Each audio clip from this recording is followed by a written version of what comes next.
Sure. So I'm a psychiatrist. I've been based in Massachusetts in the United States, and I've been practicing psychiatry for about 25 years. And for the past 15 years or so, have really focused on the relationship between nutrition and mental health. So I use a lot of dietary interventions in my practice. Really, the cornerstone of my practice is the ketogenic diet and also carnivore versions of a ketogenic diet. Nice. But I use a variety of dietary interventions in my work, and I also do research and teach and just published a book. Yeah, well, that's great. So, well, you tell us a bit about that, but also how you came across that in the first place, because obviously this isn't a typical thing for doctors to be prescribing ketogenics, and especially not carnivore diets. Certainly not yet. Right. Yeah. So, well, I mean, I think like a lot of doctors who come to use nutrition in their practice, they often stumble into it through their own health journeys, and that's definitely what happened to me. So, Mhm. as you know, so in medical school, 4 years of medical school, not a single, I think maybe 2 or 3 hours of nutrition education, but nothing about food in the brain. And then 4 hours of psychiatry residency, we didn't talk about food once. So it actually had never crossed my mind that food might might have an impact on our mental health until I changed my own diet for other reasons having nothing to do with mental health, and noticed that my mental health improved. And rather strangely, I actually never really thought there was much wrong with my mental health until it got better. And that, I mean, I think that's probably true for a lot of people. They probably think, this is, I think our expectations of our mental health are pretty low. We kind of expect to sort of run out of steam at the end of the day. We expect to get anxious, very anxious on Sunday nights before Monday morning work starts. We expect to be easily overwhelmed. We expect to have, difficulty concentrating and getting a lot done. So for me, it was really got my attention. I thought, when I'd kind of stumbled into by trial and error this kind of upside down diet, which was mostly meat, I thought, this diet seems to be good for the brain. And, maybe this could be helpful to all of my patients who, most of them aren't getting better enough. And a lot of my patients, had a lot of the same issues that I was coming across when I was in my early 40s, things like, chronic fatigue and fibromyalgia and IBS and migraines. And I had no idea how to help my patients with those issues. And when my own issues resolved by turning my diet around, that I thought, I need to study nutrition. I need to understand whether this diet is going to kill me or whether it's the diet that's going to be useful for my patients. And that's when I started studying nutrition in earnest, really, for the first time. Okay. So were you sort of self-taught? Did you take courses or really just delve into the research yourself? Well, I started by delving into the research myself. And as you know, scratch the surface of just about any nutrition study that's trying to convince you Mhm. that, a particular way of eating is good for you. There's, there's no science behind Mhm. the conventional recommendations, sort of recommendations to eat, more plants than animals, or, lots of whole grains, or low cholesterol, low fat. All of those recommendations they're not based in any science. So I studied a lot independently for 2 or 3 years, and then I was working at Harvard at the time, and so I also enrolled in a graduate course at the Harvard School of Public Health in Human Nutrition, Mhm. and there are two courses. There's a sort of Nutrition 1 and Nutrition 2 for graduate students. These are largely for students who are going on to become to get a master's in public health, and it was taught by very prestigious Harvard nutrition experts. And so I took that one semester course and was really frustrated by what I was learning, because most of it was based in this kind of epidemiological guesswork and these questionnaire-based studies. And so I didn't feel like I was really learning what I wanted to learn. So I did not take the second course. I didn't think that would be worth my time or money. And then I continued studying independently after that. Yeah, I think that's probably a good thing. Yeah, I think a lot of nutritional, people talk about how, like you say, we only get about an hour or two of nutritional education in medical school. People say, "Oh, well, that's the problem." I'm like, I don't know if that might actually be okay, because you'd probably be taught the wrong things, and you probably get even more indoctrinated and down the wrong path. And because they wouldn't actually go into as much detail, a detailed view that you did. You can see this is just epidemiology. This is just surveys. They're just going to be, just telling you, oh, well, these studies have shown blah, blah, blah, blah, blah. Probably wouldn't have gone into a lot of depth, because it certainly wouldn't have had a whole year worth of coursework, graduate level coursework. You wouldn't have that time available in medical school. So it would be even more superficial, and could even be worse indoctrination into the wrong sort of pathways for nutrition. That's a good point. I hadn't thought of it that way, but I think that it probably was a blessing in disguise that I didn't get more nutrition education in medical school or residency, because it would have largely been a miseducation that I would have then had to undo. And the more you learn about the wrong information, the harder it is to unlearn it. So I think you're making a really good point. Yeah. I grew up in Kirkland, Washington, and there was a school named Bastyr, which they had apparently the top nutrition and naturopathic graduate program in the country. Private school there. And I remember speaking to many students there when I was at University of Washington, and just friends through friends and things like that. And they were all vegan, all plant-based, all pushing that. And I remember just thinking, like, well, that's obviously silly. We're apex predators. Obviously, we need meat. We've always been eating meat. You can't get B12 and all these other sorts of nutrients. So that, it was just sort of seemed like a silly. I mean, it's hard to tease apart all the different reasons why so many people who study nutrition have lost their way in terms of the basic biology of human beings and of how food works in the body. I think there are lots of different factors going on, and lots of different reasons why people go down the wrong path. I think regardless of how they got there, we need to turn them around, because the information that's coming out of prestigious institutions like the Harvard School of Public Health and Tufts University, this information is harming people. And regardless of the motivations behind those messages. And so what I really want to do is help people understand that no matter what anybody else is telling you, learn for yourself understand what you think makes the most sense. Try these different diets on for size. If you're still skeptical, try these different diets on for size and see which one helps you feel your best. And I think because we're so far away from the types of experimentation you might wish we had to prove or really strongly support one particular diet being healthier than another over the long term. Those are the kinds of studies that people wish existed. We don't have those studies, and we may never have those studies. But you don't need to wait for those studies. I mean, there's lots of biology, lots of information available to you, and you can do your own experiments. Because even if the best designed study found that 80% of people did better on a meat-based diet than a plant-based diet, doesn't mean it's that you're going to do better on that diet. So I think that I really want to empower people to look beyond the science, actually, to their own wisdom and their own experience, and see what it feels like. Because as you know, when you try a diet that is actually suitable for human health, you notice very quickly, you feel better, often within a matter of days. And so I think everybody deserves to have that experience.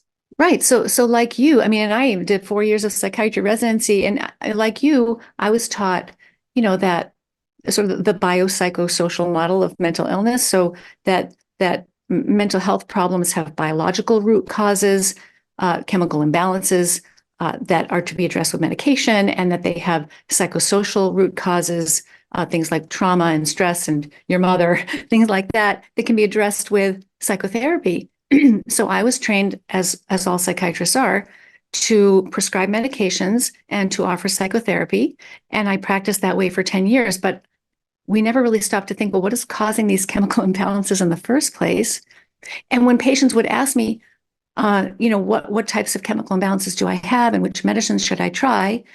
It was literally guesswork and trial and error. So I'd say, well, I don't have any tests I can offer you. that can measure your brain chemicals. So we're going to start with this medication right here because you've got some depression. So let's start with an antidepressant, and we'll see how that goes. And in some cases, I mean, anybody who's been to a psychiatrist for medication management knows this. It can take a very long time of trial and error approaches to medications. You start an antidepressant, maybe you start an anxiety medication, maybe you try sleep medication. Maybe if those don't work, you switch to a mood stabilizer or an antipsychotic. When you get side effects, you add medications to balance those side effects, counteract those side effects. It can take a year or two to find any combination of medicines that's actually worth your taking. And of course, if you do get relief from those medicines, which most don't, I mean, the medicines can be helpful. They really can. I still use them in my practice. They have their place. And for some situations, they are really important. But for most people, they do not work or they do not help enough. And even people who do get relief from medicines pay a price for that relief in terms of side effects, and often really a lot of metabolic dysfunction, which can shorten life. So I think that,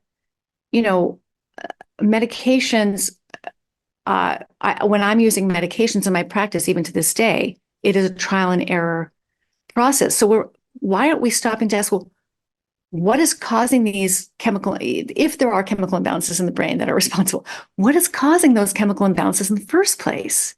And so we do know a lot more than we used to. I mean, even the past 10, 15 years, we've come to understand some of the key features that you see that many mental health disorders, many neuropsychiatric problems have in common are inflammation of the brain, excessive oxidative stress, too many free radicals, and insulin resistance. So those three are really what people in the fields of nutritional psychiatry and metabolic psychiatry, and I consider myself both a nutritional psychiatrist and a metabolic psychiatrist, people in these sort of cutting edge fields of root cause psychiatry, those are the drivers that we're looking at.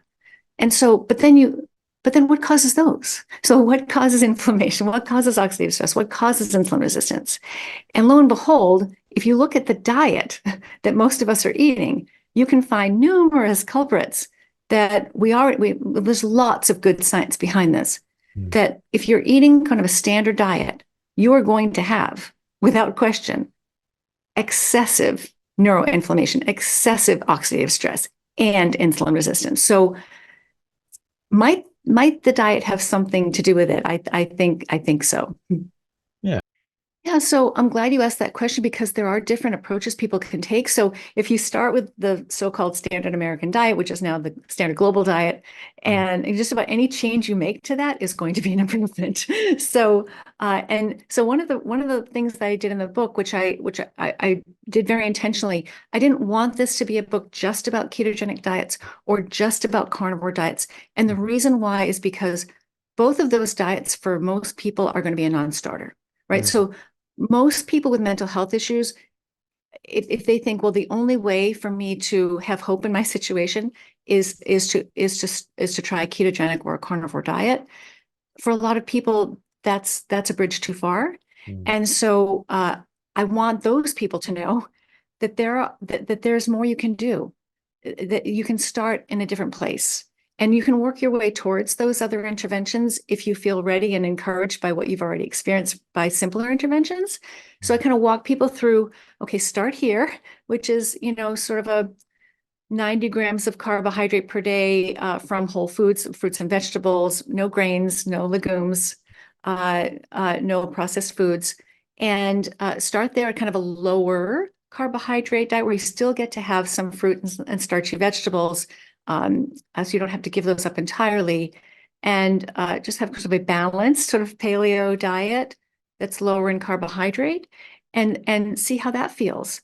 That alone, taking out all the processed foods, all of the modern agricultural staples, and I even recommend taking out dairy for best results. And bringing your glucose levels down by eating, about 2/3 less carbohydrate than most people eat, that alone, especially if you have reasonably good metabolic health, if you're a younger person or athletic, that might be all you need to do to see really good results. But if you're like most of us and have a significant degree of insulin resistance, which now, about 90% of us do, then you may need to go further. You may need to lower your carbohydrate even further, or even try a ketogenic diet. I mean, that's really where a lot of people see dramatic change in their mental health, because when you're on a ketogenic diet, your brain fuel supply is supplemented, and lots of different types of areas of the brain and cells in the brain that have kind of been sputtering along are going to sort of come back online.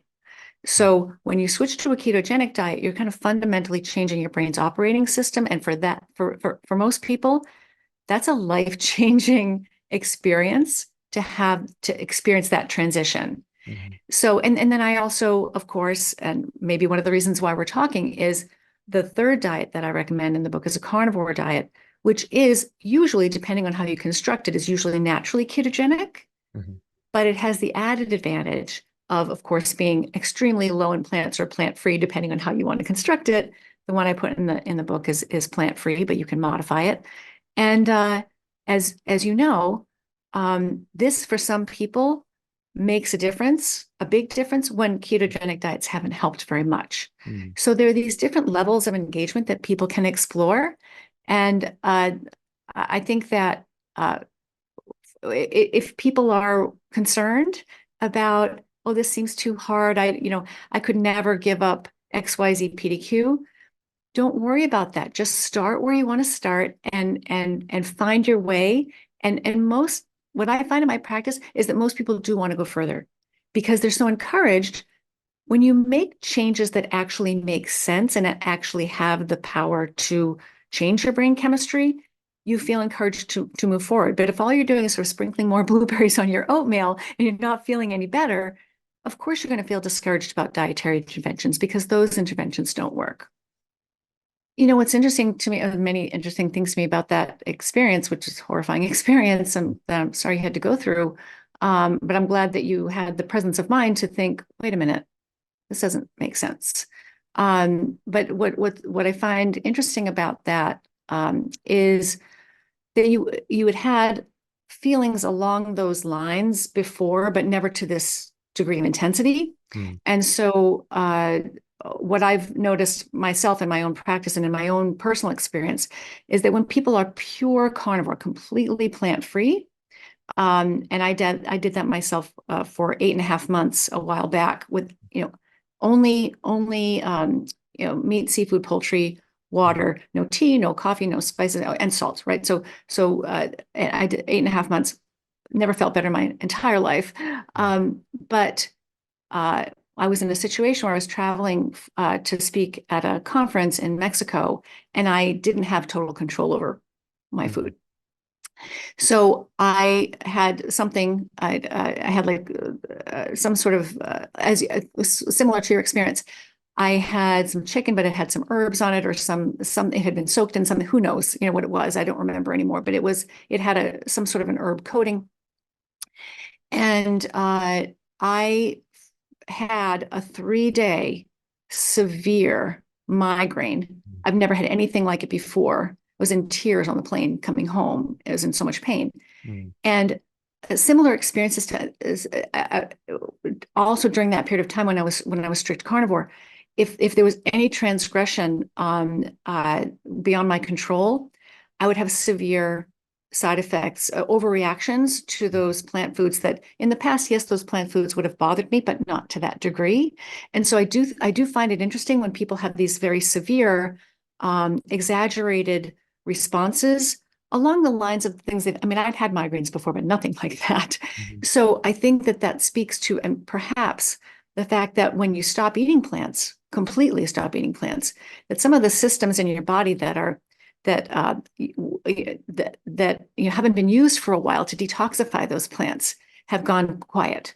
Mm. And so I wonder what you think about that. That's just a theory or hypothesis that I have that sort of makes sense in my mind. But how do you put it together? How do you think about that experience, from the way that you think about plant versus animal foods and how they can affect us? Yeah, you know what else is really, I think, useful about this story is that imagine you are somebody who does have things wrong in your life, right? You didn't. Everything was going well for you, so you were able to look at that situation Mm. and think to yourself, this depression is coming out of the blue. It doesn't make any sense. Everything in my life is going well. Now, that's not true for most people. Most people have, things not going well, maybe a relationship issue or a work issue or something with, something in your family or finances, whatever it might be. You've got something stressful going on in your life and you're depressed because of your diet.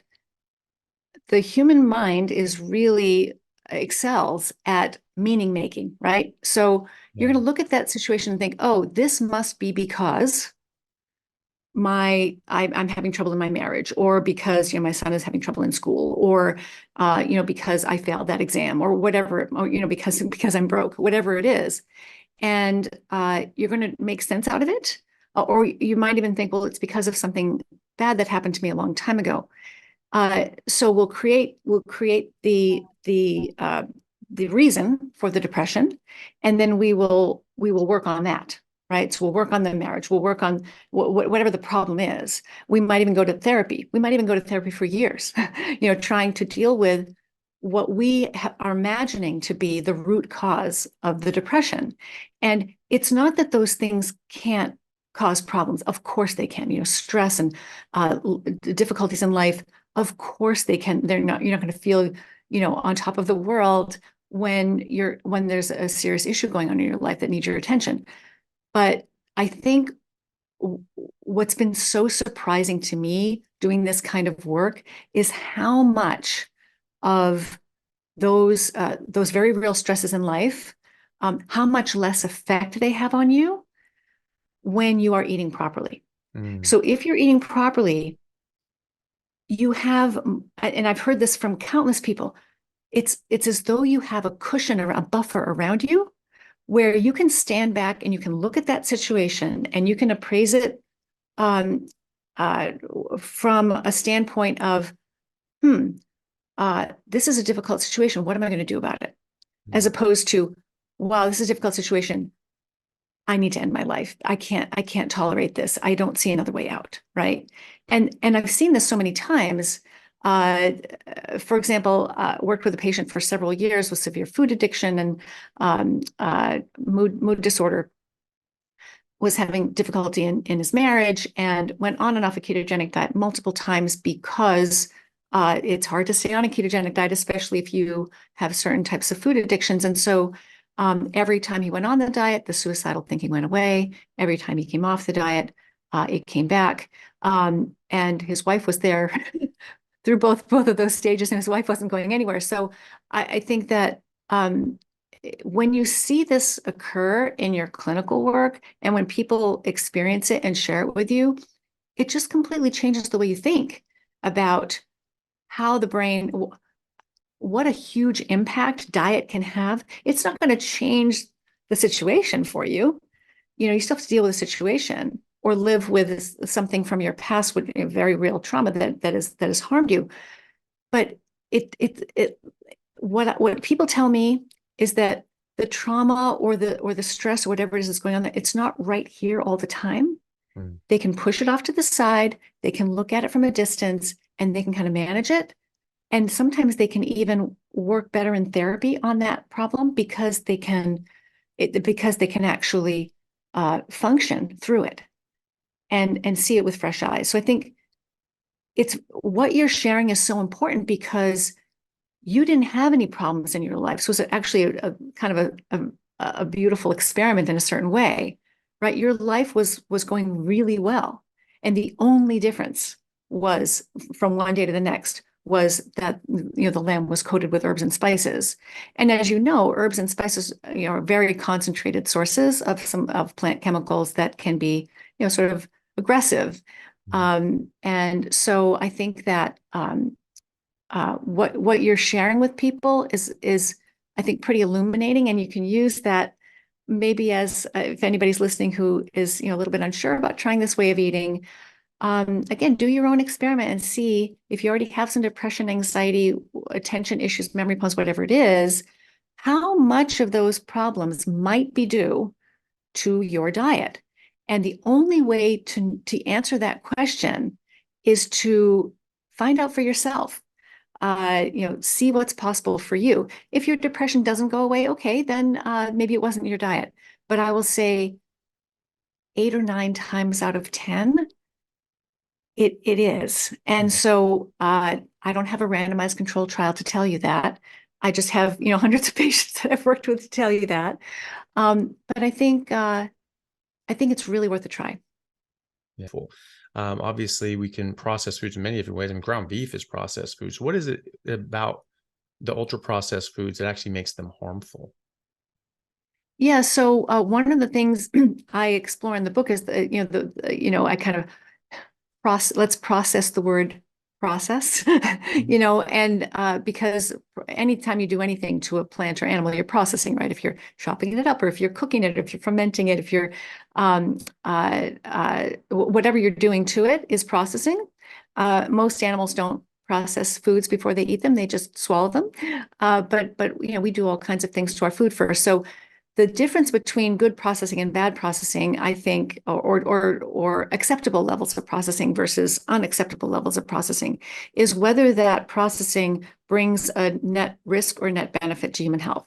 So one could argue that certain foods, especially if, depending on the source, might need to be cooked to be safe in case there might be bacteria on the surface, or that if you cook, especially plant foods, if you cook them, you can make some of their nutrients more available to you. You can make them somewhat less toxic. So fermenting can, again, make certain nutrients more available and make plant foods less toxic, that sort of thing. So those sort of traditional processing methods that we've, been using for long period of time, there was a logic behind those. They were making those foods less harmful, more nutritious to us, or they're making them more shelf stable, right? So, for example, salting and curing. So that type of processing could be beneficial, depending on the food. But modern processing methods, that require industrial plants and factories and things like that, that level of processing is all risk and no benefit. So what you're doing with processing, especially when you're creating a refined carbohydrate like a sugar or a syrup or a crystal, or you're creating a refined fat like vegetable oil, what you're doing is you're essentially stripping that source food of all of its nutrients and concentrating the most harmful ingredient. So it's one thing to eat a piece of fruit or a root vegetable. It's another thing to eat pure sugar that comes from a root vegetable like a beet. It's one thing to eat a nut that has some linoleic acid in it, which is the omega-6 fatty acid, which is so high in vegetable oil. It's another thing to pour concentrated source of linoleic acid over all the food you eat. Mayonnaise and salad dressings and marinades and things like that. So this degree of processing is all risk and no benefit. So the signature ingredients, there are many potentially harmful ingredients in processed foods, emulsifiers and stabilizers and thickeners and all kinds of things, and flavors and colors.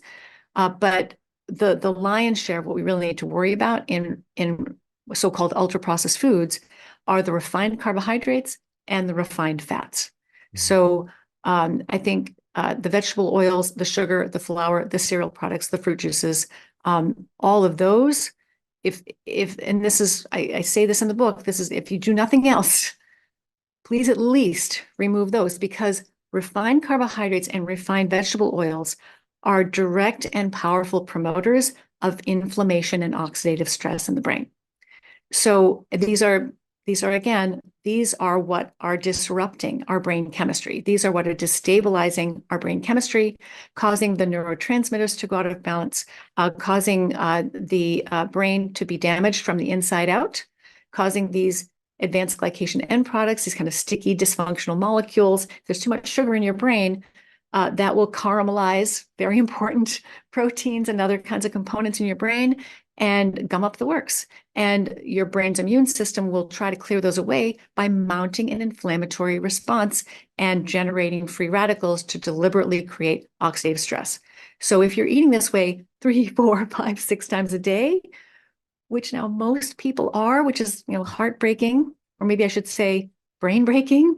This is really dangerous. And most people eat this way.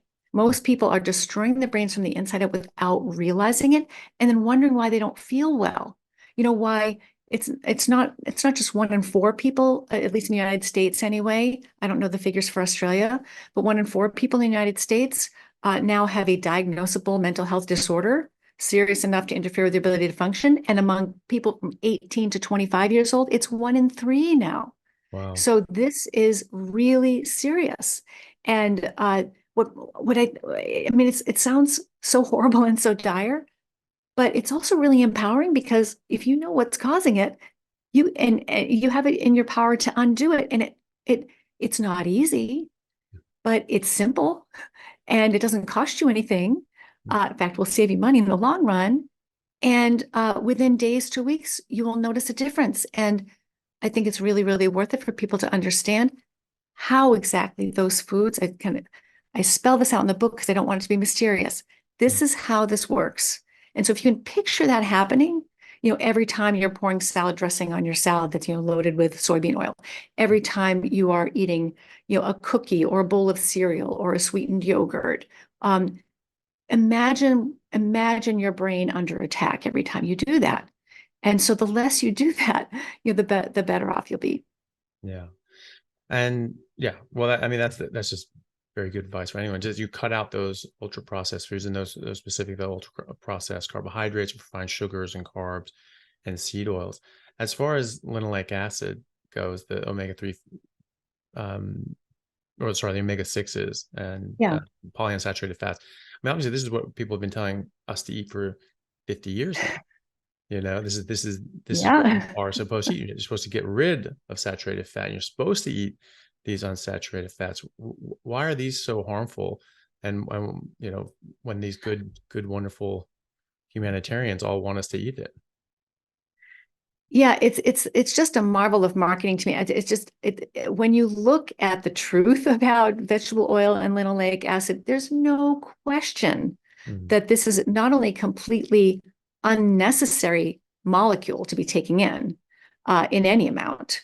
We don't need a single molecule of linoleic acid. We are told that it's an essential fatty acid. It is not essential. We're told that we need to eat linoleic acid, which is the nut and seed oils are very, very high in linoleic. Many of them are very high in linoleic acid. We're told that that's good for us, because it's not saturated. We could go down that. We could talk about that for a half an hour. But not just that it's not saturated, but it's actually essential and good for you and will reduce your risk for heart disease, right? All ridiculous. And so the reason why it's ridiculous is linoleic acid. Let's look at what it is. It's a very long polyunsaturated omega-6 fatty acid that is naturally found in small amounts in all plant and animal foods, really, right? So it's widespread. And we are equipped to be able to see a small amount of it, but we certainly are not equipped to sort of be pouring it all over all of our food all day long. So linoleic acid is a very fragile fatty acid, which you basically look at it the wrong way and it falls apart, right? So it's oxidative stress. And so if you've got any oxidative stress going on in your body, that's going to oxidize the linoleic acid. And then that leads to a chain reaction of further oxidative stress. So it itself is becoming more and more oxidized, as are the molecules around it. So you get this chain reaction of oxidative stress, free radicals running amok. You can think of them as like little bulls in a china shop that are kind of randomly damaging everything they bump into. And this is not good. So now this is pretty new science in terms of looking at the potential dangers of linoleic acid. Is a relatively new field. But before I get to that, we come back to why they say it's essential. So why are we told this is an essential molecule? We're told it's essential because we need it to build arachidonic acid. Arachidonic acid is an omega-6 fatty acid that the brain actually needs. That's the fatty acid the brain actually needs. And arachidonic acid you can get from animal foods. Hmm. So if you're eating animal foods, you do not need to eat a single molecule of linoleic acid. If you're not eating animal foods, okay, maybe you might need a linoleic acid, but you don't need very much, first of all. And second of all, if you have too much linoleic acid in your diet, the very early science is beginning to show that linoleic acid does cross the blood-brain barrier. It gets absorbed into the brain just like any other polyunsaturated fatty acid does. So the omega-3s obviously have to cross the blood-brain barrier. So do omega-6s, because the brain needs omega-6 in the form of arachidonic acid. When the brain absorbs linoleic acid, it seems to really not know what to do with it. So instead of turning it into arachidonic acid, which is why we're told we're supposed to eat it, the vast majority of that linoleic acid gets burned for energy. You don't want that. The brain is not supposed to be burning fatty acids for energy. The brain is supposed to be burning smaller molecules, not these long fats that create a lot of oxidative stress and inflammation in the process of chopping them up. You want small molecules like glucose and ketones to be burned in the brain. When you burn too much fatty acid in the brain, you will get excessive inflammation and oxidative stress. So again, you don't want this. Now, I think that since there's no earthly reason to consume linoleic acid, wouldn't you want to play it safe, even though the science is still emerging about how dangerous this actually is and what problems it might actually cause? While you're waiting for all the scientists to figure this out, why not just take it out of your diet? It's an ultra refined oil that comes from oil refineries. There's nothing natural about it. Mm-hmm. I put in the book exactly, if you wanted to try to make this at home, how you would attempt to do this in 13 easy steps that require, by the way, an explosive solvent named hexane. So you really be careful that, you could have a serious kitchen accident if you tried this at home. This is not a natural fat. It has no flavor. It has no color. It's not a food. And if anybody's really curious about linoleic acid and vegetable oils and how we got here to this ridiculous upside down view of fats, if you haven't already read Big Fat Surprise by Nina Teicholz, it is a wonderful exploration of the science and the politics and the history of how we got here. Yeah, and Nina's great too. I've had her on the podcast as well, and it's always just a joy because she was on the other side of this. She was plant-based for a long time, and then she started doing a story, and then she started digging into it and going, "Oh, damn it, okay, well that was all wrong." And like a good journalist would, they start pulling at strings and try to see where these leads go and see why is this sweater unraveling so quickly. Like, okay, let's figure out why that is. So yeah, no, Nina's great. And I just think about that, about the the omega-6s going into the brain. You have a lot of mayonnaise on something, you do a salad dressing, and that's just all going to your brain. And what is that doing to your brain? It's not going to be good. You're just dumping a lot of oxidative stress and damage to the brain. And obviously it's not going to be a positive thing. And I think you can get studies that say anything, but there are certainly studies that say that there are higher levels of mental health issues in the vegan, vegetarian, plant-based communities. That could possibly be why they're just exposing themselves to more of these omega-3s and other oxidative substances. Is that something that you've come across? Is that a correct statistic that plant-based people have more mental health issues? Is that something you've come across as well? I don't. I am very careful when I talk about this because I don't think we can really say that. Yeah. I think that the information about, comparing the mental health of people who eat quote unquote plant-based diets versus meat-based diets is very poor quality. Mm-hmm. And so it's a lot of epidemiology. There has never been a trial, an interventional trial experiment showing that if you take somebody who's eating sort of a standard diet or even a whole foods meat-based diet, and you switch them to a plant-based diet or vegan or vegetarian diet, that their mental health declines. And I would say that as a psychiatrist who worked for 12 years in college mental health, Mhm. let's see, 7 years at Harvard and 5 years at Smith College in Massachusetts, up here in the US, I've worked with lots and lots and lots of students, Mhm. many of whom prefer sort of high plant or low meat diets or vegan diets, in some cases even. And I have to say that while I did not meet a single student eating a vegan diet who was in good physical or mental health. I'm also only seeing the ones who are coming to me for mental health problems. And I would also say that most of my students had poor health and poor diet, whether they were eating animals or not. So the problem is that the students on campus that I met, and I met many of them who were eating vegan or vegetarian diets, were eating the same junky Mm. version they were eating just as much junk as everybody else was. It just didn't have any animals in it. Mm. So I think, the culture of food on college campuses is atrocious. And so whether you're eating plants or animals, I think in my students mattered less than all of the junk that they were eating. I couldn't tell you, for example, if I had, how they say a whole foods plant-based diet is the best diet for this, that, and the other thing. My students weren't paying attention to the whole foods part of that statement. They Mhm. were paying attention to the plant-based, and usually not for health reasons. I mean, most of my students were eating vegan or vegetarian diets for compassionate reasons. Mhm. And so, and they just, because of the messaging that we receive about plant-based diets being healthier, they thought that, well, better health was just icing on the cake, Mhm. not something to be sacrificed for their compassionate ideals. But um, I really do think that that is what's happening. And I think that's really unfortunate. And it's really the young people, especially young women, who need to have better information Mhm. about how these diets affect not only their health, but if they're planning to have children, the health of those children.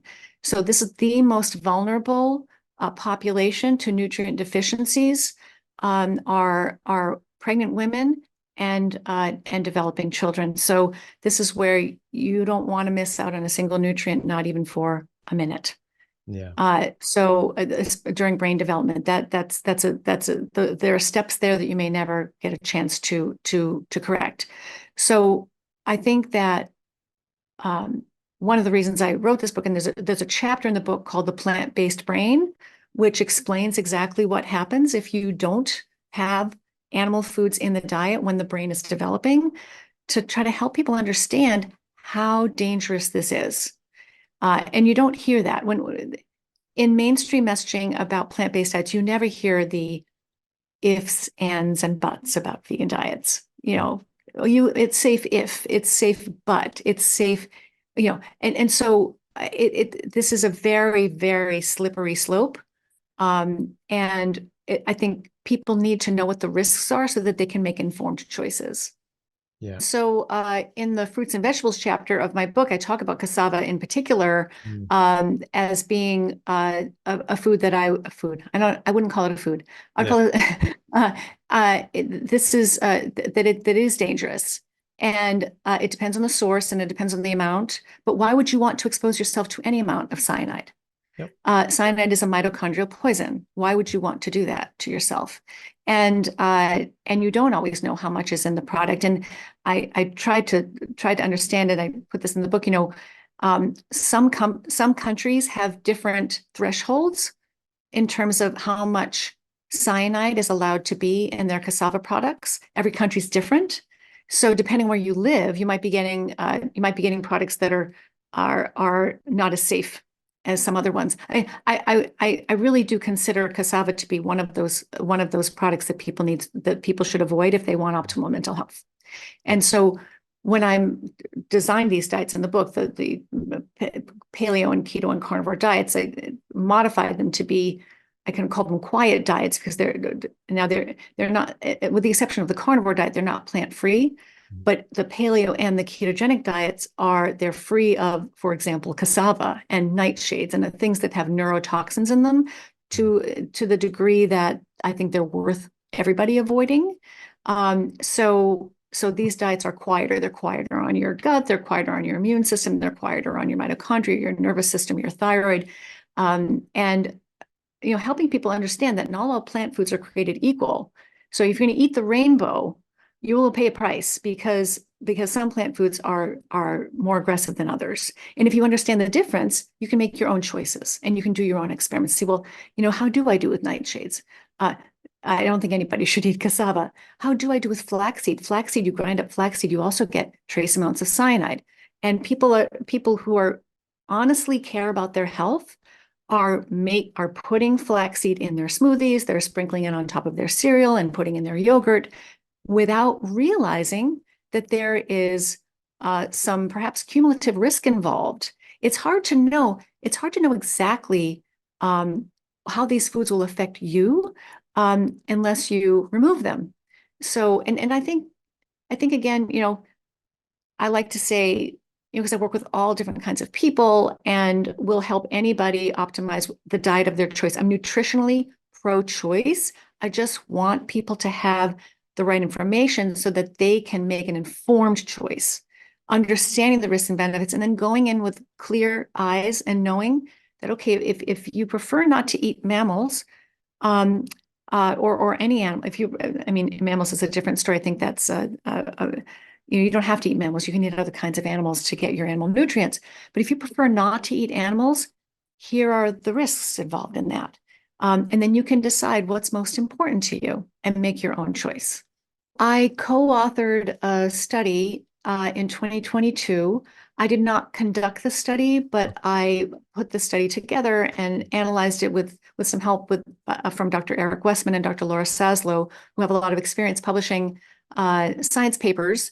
But I pulled together all of his information and wrote the paper.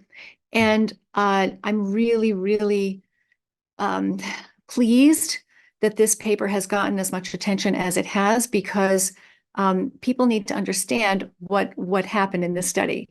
It really, I think, if more people knew about it, I think it would be it could bring some very positive attention to the power of dietary intervention for mental health. So my friend and colleague, Dr. Albert Janat, he's a psychiatrist in Toulouse, France, who's been practicing psychiatry for more than 35 years now, and has worked largely with people of North African and French descent with serious chronic mental illnesses. And so some of these patients he's worked with for decades.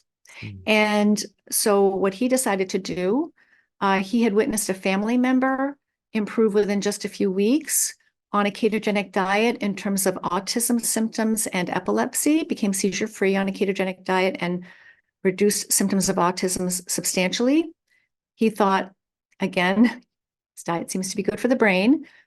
Could this diet help some of my patients who aren't getting better enough or haven't responded to all of the medications that I've been prescribing and the psychotherapy and hospitalizations. I've been using every tool in my toolbox to help these people, and they're not getting better. Maybe this could help. So he invited 31 of his most treatment-resistant patients with schizophrenia, bipolar disorder, severe major depression. These were patients with taking an average of 5 psychiatric medications, not at all unusual in the chronic mental illness field. In the cases of chronic mental illness, you often see multiple medications prescribed. So an average of 5 medications, and they had been in treatment with Dr. Janat for an average of 10 years, some of them 30 years, right? So he invited 31 of them to come into the hospital voluntarily to try a simple whole foods, mildly ketogenic diet under his supervision in the hospital. And 28 of those 31 patients were able to stay on the diet for more than 2 weeks, which is what you need to do to start to see the changes happen. So 28 of those people continued with the study. And by week 3, after about 3 weeks, and this is what we see in clinical practice all the time, after about 3 weeks, all of them had improved. All of them had improved. regardless of the nature of their diagnosis, the duration of their diagnosis, the number or type of medications they were taking. And 44% of them achieved clinical remission. Wow. From serious chronic mental illness. And this, that's why I thought it was worth publishing. And this was not a randomized controlled trial. He didn't divide his patients into two groups and compare one against the other. So, we can't say, technically, from a scientific standpoint, we can't say that the ketogenic diet was directly responsible for these improvements. That's why we need randomized controlled trials, which are in the works already around the world. But what we can, but these were all patients who had been hospitalized one or more times before in this very same hospital or a sister facility in the same region that uses the same protocols under the care of this very same psychiatrist and had never seen results like this before. So we'd like to think that the ketogenic diet had something to do with it. And quite a few of those patients opted to continue some version of that diet even after they left the hospital. So I think that this is something that gives people hope. I mean, most people who are in situations like that believe that they have already tried everything, and their doctors think that they've already tried everything. But there are some very powerful interventions available that most people have never tried. So I think it'd be great if more people knew about that.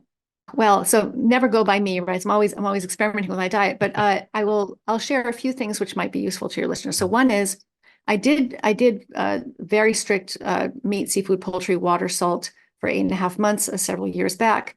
I felt my best. I lost weight more easily. I've always had trouble with my weight my whole life, and felt amazing. I did have very strong and severe reactions to when the diet got interrupted for whatever reason, which were disabling in certain cases.